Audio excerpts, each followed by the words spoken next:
Welcome your host, Caddy Frank, as she leads discussions about substance use disorder and the journey to recovery. You're listening to Redefining Recovery, a recovery revolution.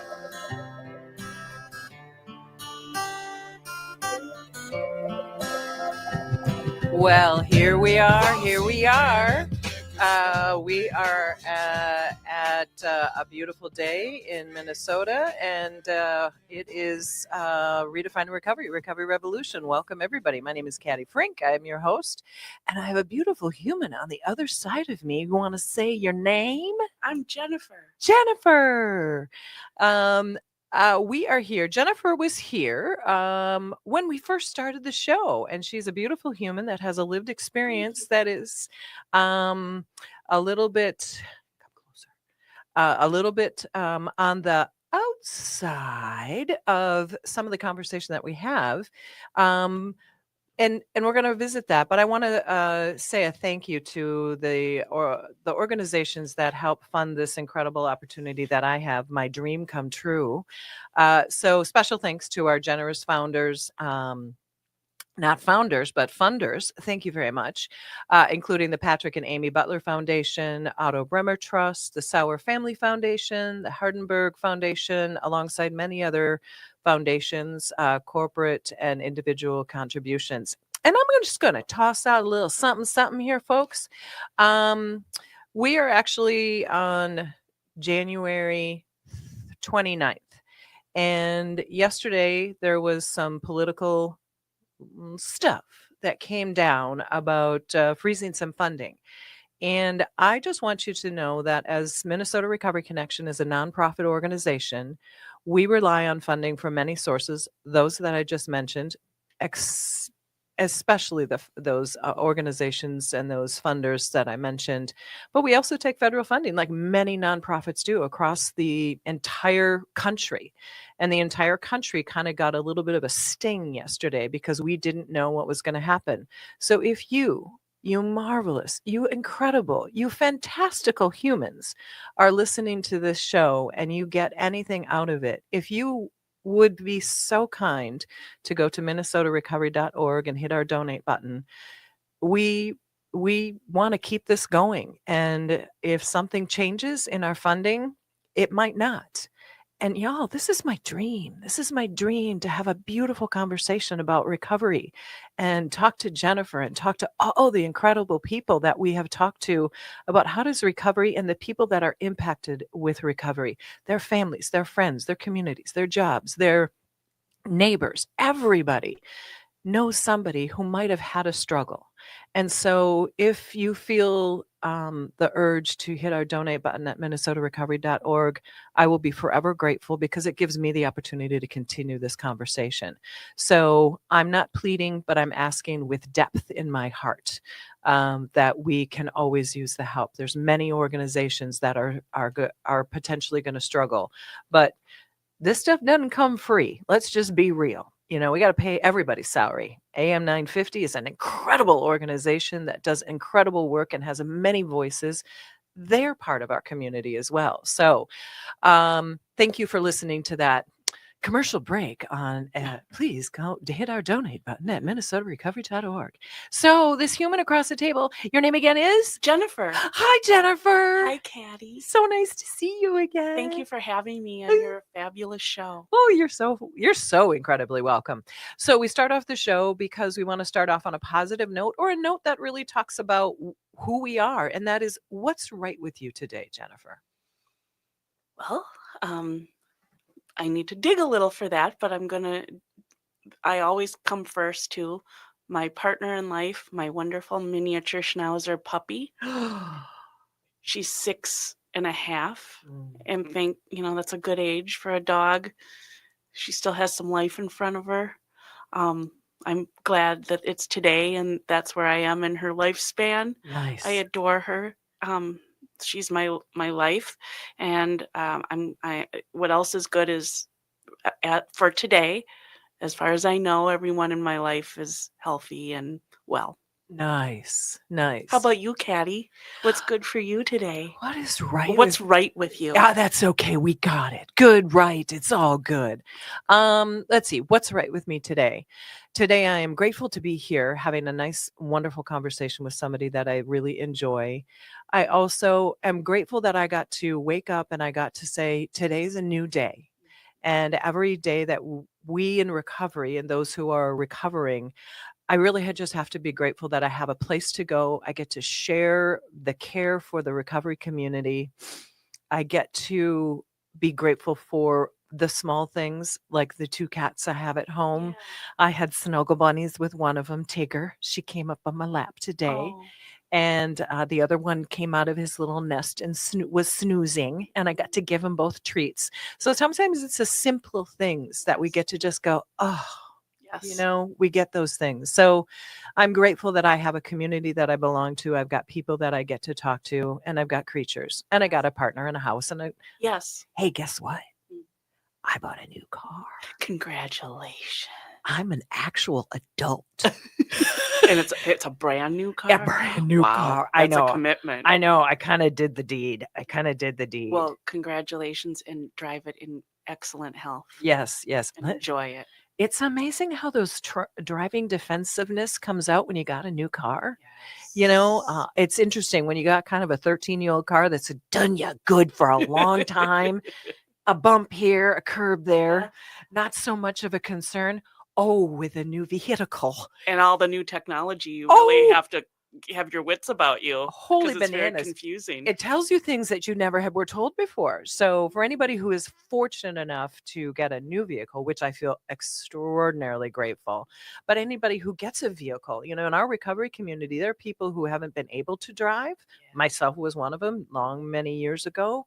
Either you get a vehicle, owned by a previous owner, or maybe a family member or something. Yes. Man, when we get your wheels back, I don't know if you've ever been in that situation where it's, I haven't. oh man, By I the didn't grace have, of God. yeah, I didn't have a car for a year. And let me tell you, when I got the van that was given to me by a good friend back in the day because their family didn't need it anymore, she knew that I had the need. Her name is Kathy. The gratefulness that somebody said, you know what, we want to give you this opportunity. So I am lucky enough, fortunate enough that I could buy a new car, but having 4 wheels and a steering wheel and brakes that work just enough. Woo! And those who are in public transportation, you take that public transportation. You do you, or you do your scooter, or you do your bike, or you do those feet. But hey, a brand new car, that's another thing that's right with you today. Yeah, that's totally right with me. And I drive maybe a little too fast, but it's okay. Careful. Yes, my coworker Sarah always says, Caddy, just drive slow. So Jennifer was with me when I first came into this beautiful space to do this incredible conversation around recovery, because recovery really affects everybody. Jennifer and I are going to come back from a break in about a minute or so, and we're just going to revisit one another.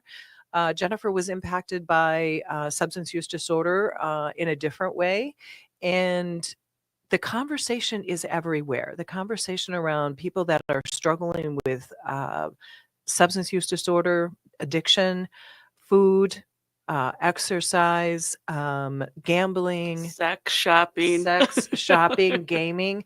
There's a lot of things that we use to kind of suppress maybe the weight that's coming down on us on the bigger world, changes that have happened in your life or in the country's life. So we use a lot of different things to make ourselves feel better. And so Jennifer has her piece of the puzzle that she's going to tell us about. And then we're just going to have a good conversation because we really like one another. And we've shared the fact that we have common things in history. And it's just like, wow, I got so much in common with somebody I just met basically like a year ago-ish, whatever that looks like. So when we come back, we're going to have a conversation about recovery from many different possibilities and many different things. And how do we support ourselves, support our communities? Just listen, because listening is the magic. Listening is the magic. So listen to this tunage as we go out and take a moment to go, a deep breath. Thank you for listening to Redefining Recovery at Recovery Revolution on AM 950. Thank you. We've all seen the man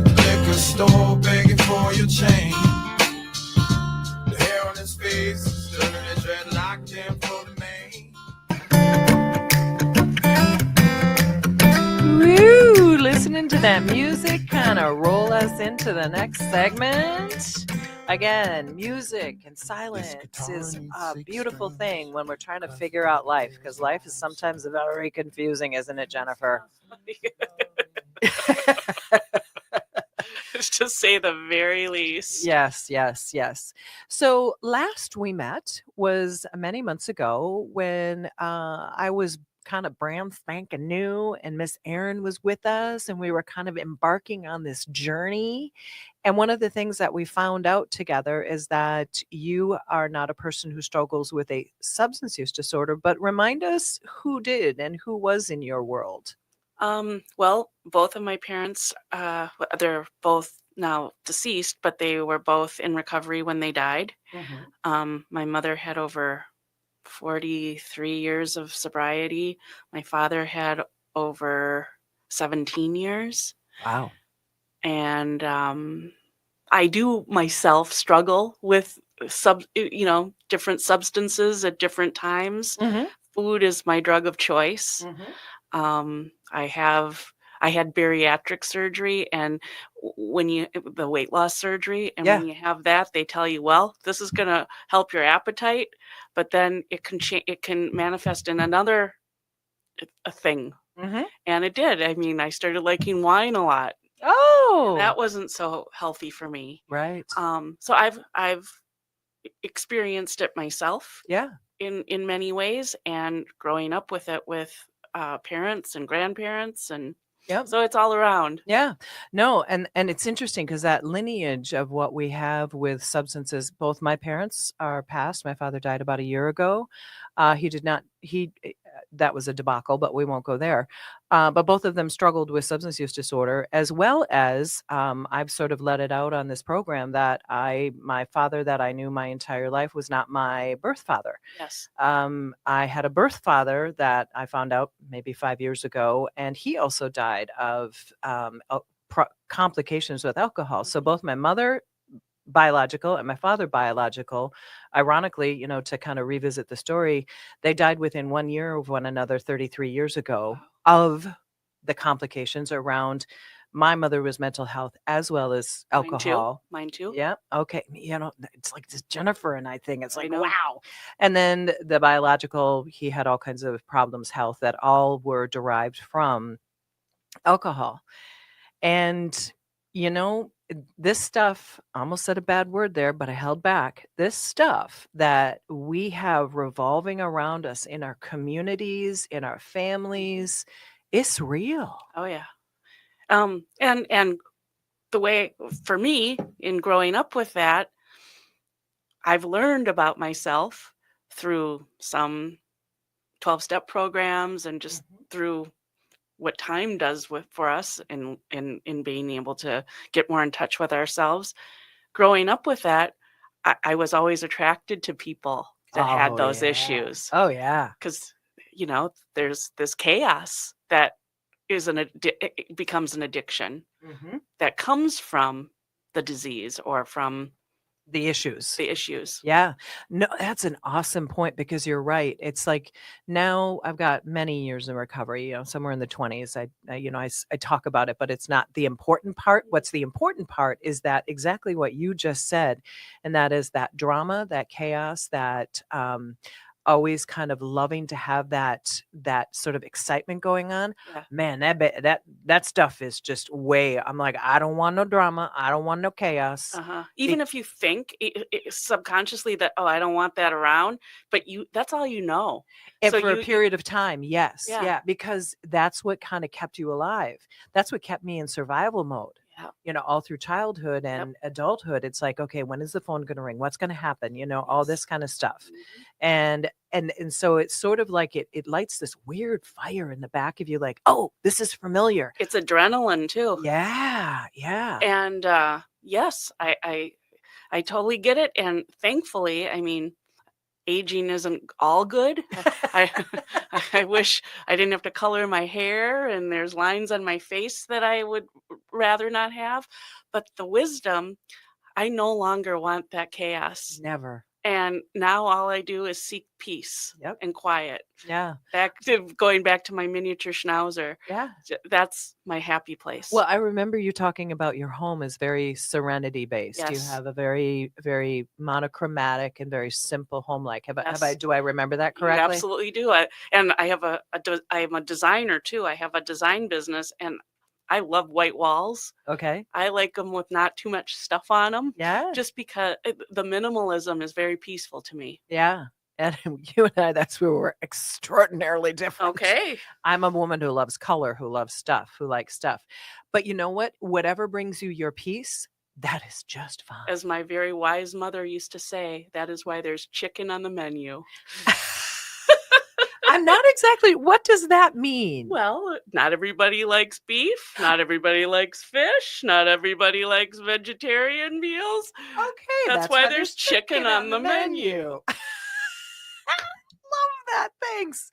Jennifer's mom. A wise Jewish mother. A wise Jewish mother is always good. Yes. I have a very wise step Jewish Yes. Jewish mother, Miss Donna. Yes.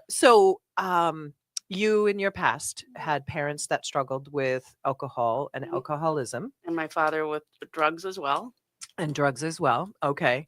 I shared that. And as well as I think what I moved to after I got off of alcohol, I did a little adventure in, I've always had a food.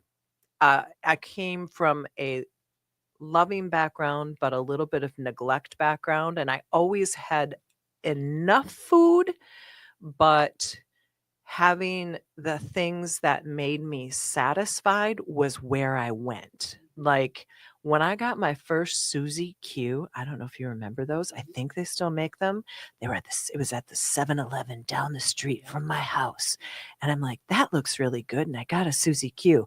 I ain't never come back from loving my chocolate and my little or filling in the middle. I mean, there are those things that like are that catapult to that satisfaction. And this is comfort. yeah. And this is prior to me even drinking.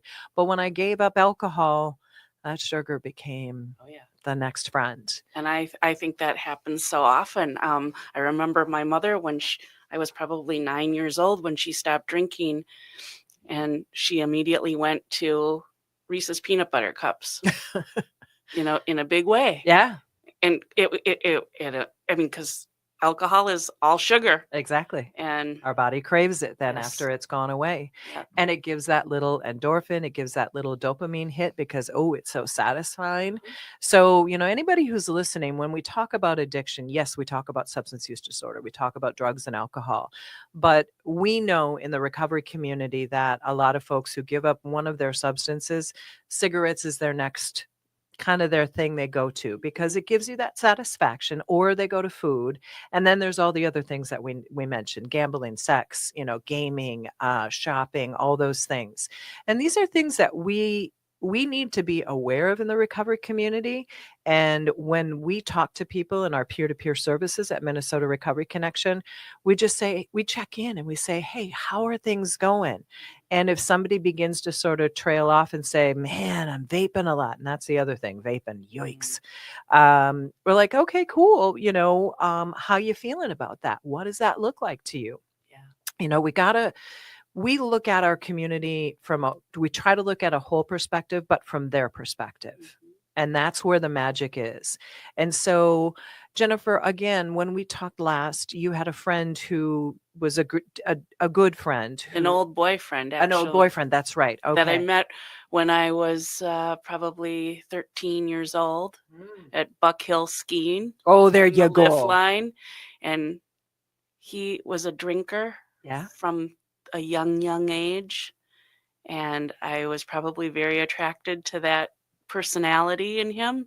Absolutely. And when you were last with us, he was struggling and he was reaching out to you. And where have we gone to in his story? Because it's when somebody themselves doesn't struggle, like you said, you're attracted to those who do struggle. And then sometimes there's a story of recovery, and then sometimes there's a different story. Would you mind Yes. telling us? Of course not. I wouldn't mind at all. And part of that attraction probably comes, like I was saying before, when we're used to that drama and that chaos, as a child of an alcoholic, part of the child learns how to be a caretaker for that parent. Absolutely. And I'm sure with my friend Jim, part of that attraction was I wanted to care for him too and help him get away from that. Mhm. So it all kind of works together. Since I spoke with you last, I mean, at that time I had given you his rundown, which was long, long, long, long. Mhm. Lost many jobs, homelessness. Mm. Um, Unfortunately, since I was with you last May, he was um, diagnosed with pancreatic cancer, Dear. and the control freak in me went back to, all I thought was all these years, Jim, that I told you to stop drinking and how terrible it was for your system and your organs. Yep. That's where I went first and during. Mhm. Um, and it was an ugly, ugly trajectory from that diagnosis in May. Yeah. He had a procedure called the Whipple procedure, where they remove part of your pancreas and among other organs. Mm.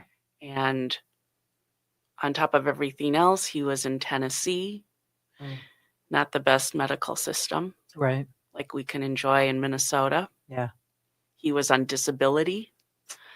So he has 2 children, but they, his daughter was there for him, but through his trajectory, they his kept their distance. Yeah, through his drinking history, you're gonna build walls. That daughter is gonna build walls Yep. and build fear, be tired of taking care of dad, Yep. being tired of being that.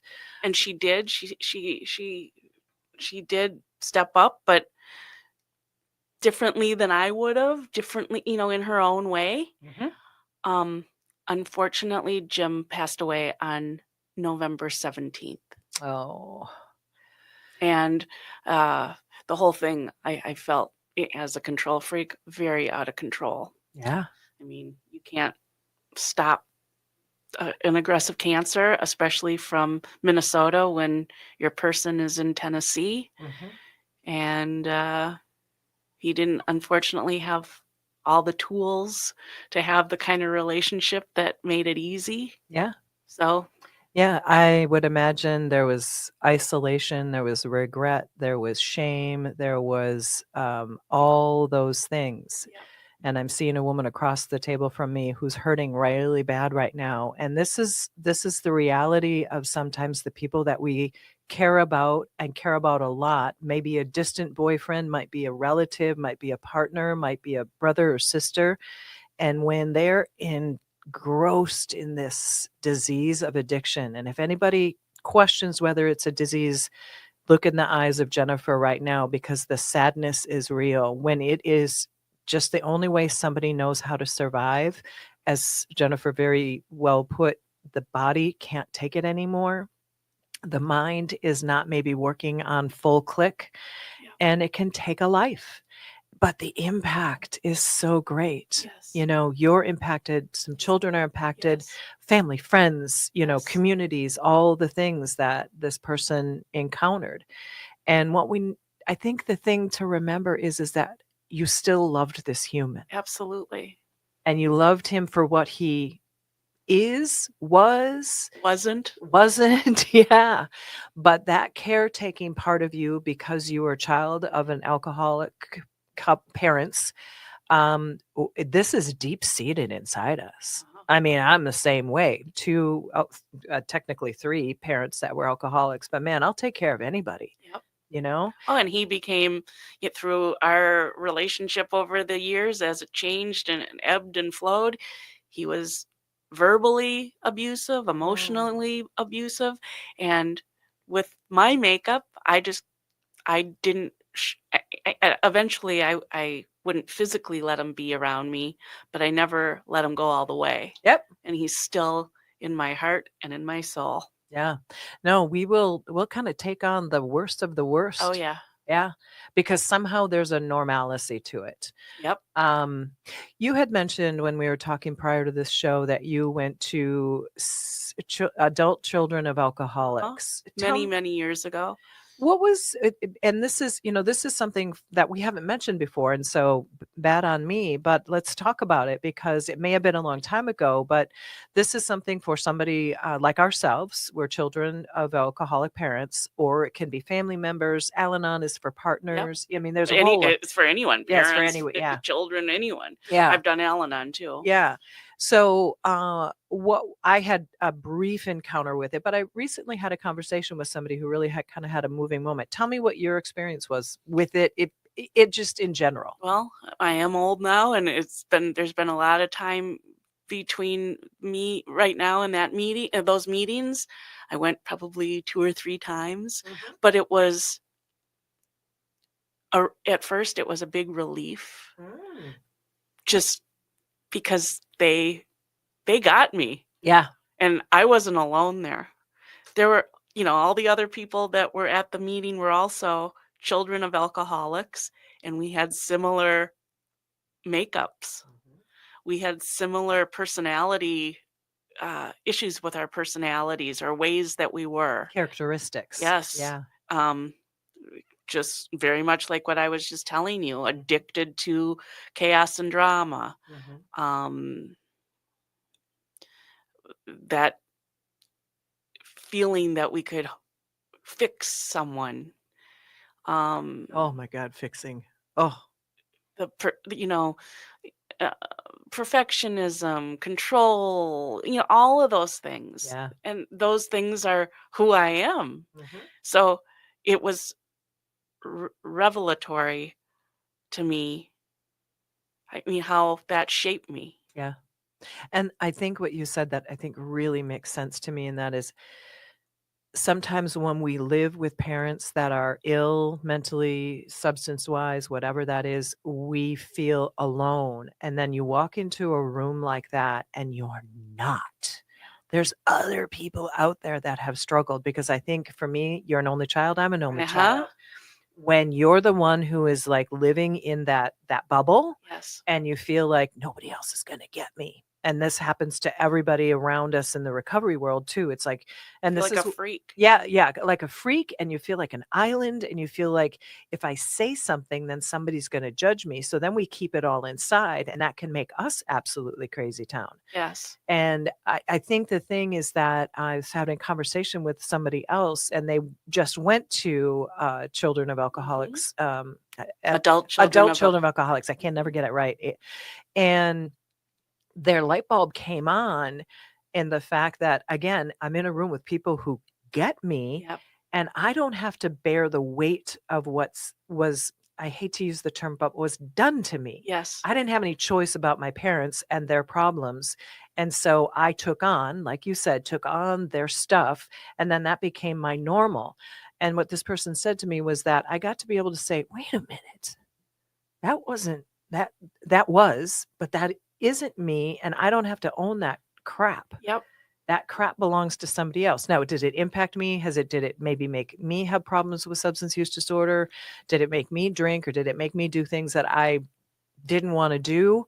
Yeah, it impacted me, but I don't have to own their stuff. Yes. And boy, what a relief that must be. Now you're making me think I got to go back to one of these meetings. It's fabulous stuff. Yeah. It's fabulous stuff. And it's that group that you can be around where you get to, I talked about this in my early days of going to AA. I had to go because I had a couple of DWIs way back in the past, and it was a probation, not parole, probation requirement. I had to get what we call the blue card. Hey, it's now purple. I just found out. Signed by the person. Bipartisan. Bipartisan. Yeah. Had to do that. Yeah, that's okay. I love it. But I had to get this card signed because that was part of my wheelhouse. But I remember I would always say when I went into that meeting in that time and place, I got to take off my cloak. I got to take off the cape of being someone who had to kind of protect myself, because I didn't know how people were going to see me if I told them that I was an alcoholic, that I had a couple of DWIs, that I used to drive drunk, that I used to do all these things.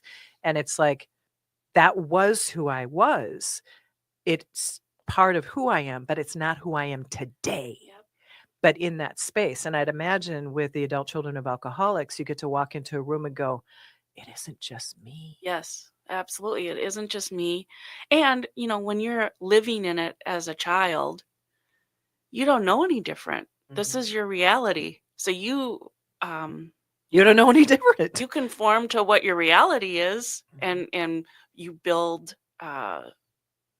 survival mechanisms, and it causes you to grow up way Way too fast. fast. Yeah. No, I've said that for years. I had to grow up really fast, Yes. and you did too. Yes. Yeah.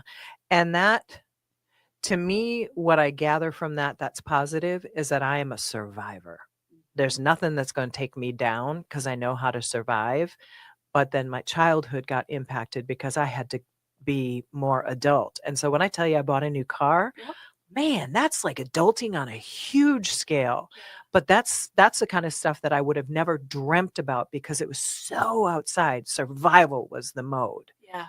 you know? Well, and for me, um, it did rob me of my childhood. I Absolutely. think when I first was on your show months ago, I told you about when I was 7 and 8 years old in Northern California with my dad. We'd be at drug dealers' houses Oh, hanging that's out right. until 2, 3 in the morning. And all I wanted was to go to bed and Ugh. sleep. So that took away my childhood. Now I'm 57. I've never been married. I don't have children of my own. And I've really, part of my self-care was nurturing my inner child as an adult. Mhm. And that's part of what I got from adult children of alcoholics is I needed to take care of that child that wasn't really well cared for. I needed to do that job as Wow. an adult. Yeah. Kind of nurture what never Yes. didn't get that Yep. nurturing. Just opened up my brain in a whole new way. Wow. Mhm. So just so that when I get to have these conversations with people that I know, but I don't know in depth, and all the things that we share when we start to actually have a conversation. And so I really encourage people continue to have conversations. Listen to what people feel. Listen to what people might be going through. I saw tears in Jennifer's eyes, and then I saw a big, huge, beautiful smile when we hit the survival mode. And then I see a face that drops a little bit because they're having this flashback of memories. These are all important things to just look at a human being and say, I honor the space that you live in, Yeah. because somebody who struggled with substance use or somebody who was impacted by it, there's a lot underneath. And in the world of people saying, well, just get better, stop using alcohol, Uh-huh. stop using drugs, it'll all be fine. If you stop doing it, it'll all go away. That is all bull something or another, because we have the impact. And if you are a person who was impacted by somebody with substance use disorder, it affected you too. And you need to be heard, and you need to be seen, and you need to do things that make you either take care of the inner child or take care of that adult today. Yep. Get therapy, get support, go to some sort of meeting, some support group, whatever the heck it Find a is. community. Find your community. If you're part of the recovery community, come to Minnesota Recovery Connection. Go to a space or a place. How we heal is when we talk about stuff. If we keep it all bundled inside, which I think, I don't know about you, but I kept mine locked in behind the wall of China, makes it look like a picket freaking fence. I didn't even have the language to talk about it. I didn't know how to express it. Yeah, because it was just everything you were experiencing was normal. Yeah. So when I finally cracked open, which I can honestly say happened in AA after I was able to take off the cloak and be around people that said, yeah, me too. I was like, what the front door? Uh-huh. And so the encouragement here with two women that are staring at one another is have these conversations and don't judge, listen. And if you don't understand, then say, can you tell me a little bit more? And this is where my training comes in. So when we come back from our next break, we're just going to conclude this in a space where we just want everybody to just have some softness with humans. So thank you for listening to Redefining Recovery, Recovery Revolution. Catch you back here in a second. This guitar needs 6 strings, 'cause without it there's no song. And this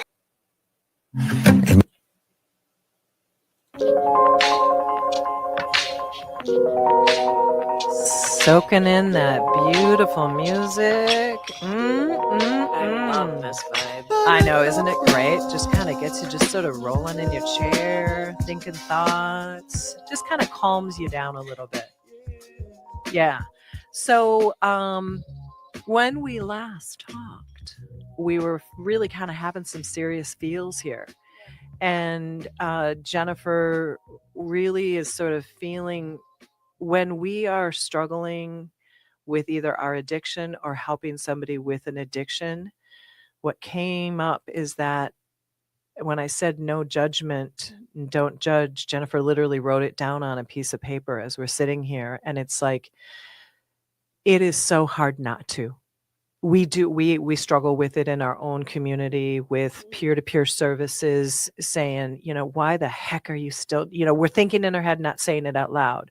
And one of the things I talk about in my class, and that is, and really it's like, if I judge somebody else, I better turn that mirror back on me and say, is that how I would like somebody either to talk to me, think about me, whatever it is? Because what happened in people's lives, we don't know all the details, and the details may never come out. But when we think about how we can help people, non-judgment, just listening, asking really important questions if it seems appropriate, or just giving somebody a voice. Do you want to kind of share what you were thinking about that? I have, since Jim has died from his pancreatic cancer, I have a lot of regret from my part in that decline for him. When he would tell me what was going on, what his doctors would say in his appointment, or how he was feeling, instead of listening, a lot of the time, again, I tried to swoop in and fix and take the fear of dying away from him. I had no business doing that. I don't know anything about, I'm afraid of it myself. Sure. And who was I to try to say, oh, it's going to, we're going to get through this together and it's going to be okay. And one day at a time, all of it was BS. And I'm really pissed at myself for it. I have regret in his death that I wasn't a better listener and couldn't just be quiet.